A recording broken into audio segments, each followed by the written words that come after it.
Je vais aujourd'hui vous raconter l'histoire de Léo. Léo a 4 ans. Il est né trop tôt, à 6 mois de grossesse. À ce stade, son cerveau était encore très immature et ceci eut des répercussions importantes sur son développement. Léo a développé ce que l'on appelle une paralysie cérébrale. En effet, des lésions dans son cerveau ont entraîné l'émergence de problèmes de motricité. Heureusement, l'amélioration des soins en néonatologie ainsi que l'utilisation d'un super agent, le supermagnésium, ont pu protéger Léo de complications plus sévères. Nous allons alors imaginer que le cerveau fonctionne comme une centrale électrique produisant l'électricité pour la grande ville qu'est le corps de Léo. Au sein de cette centrale, des ingénieurs conçoivent les lignes à haute tension, on les appelle les neurones.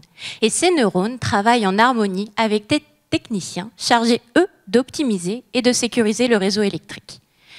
Mais alors, que s'est-il donc passé dans le cerveau de Léo au cours de sa naissance prématurée ? Eh bien, les lignes à haute tension nouvellement construites sont encore très fragiles car une partie des techniciens sont incapables de gainer les fils électriques pour éviter qu'ils ne prennent feu.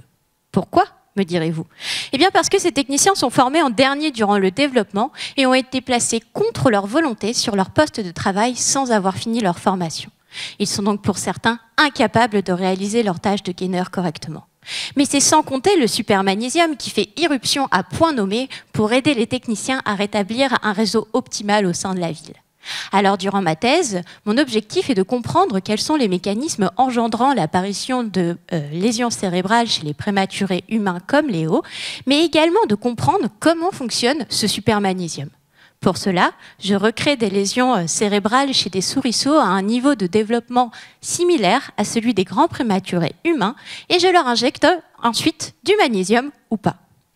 J'analyse ensuite leur motricité à court et long terme et en parallèle, j'étudie leur cerveau en me concentrant sur les parties abîmées.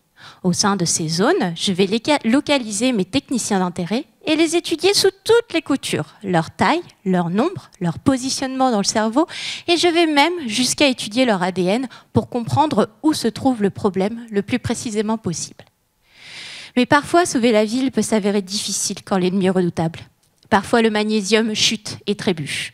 Alors, au laboratoire, nous lui avons trouvé un acolyte tout aussi héroïque, le Giga 4PBA, pour former une super équipe de super justiciers.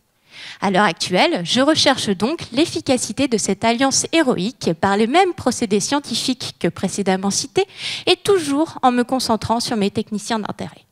En somme, je développe une stratégie pour permettre aux enfants comme Léo de grandir sans difficulté. Alors, nous n'avons plus qu'à souhaiter un bon courage à nos super-héros.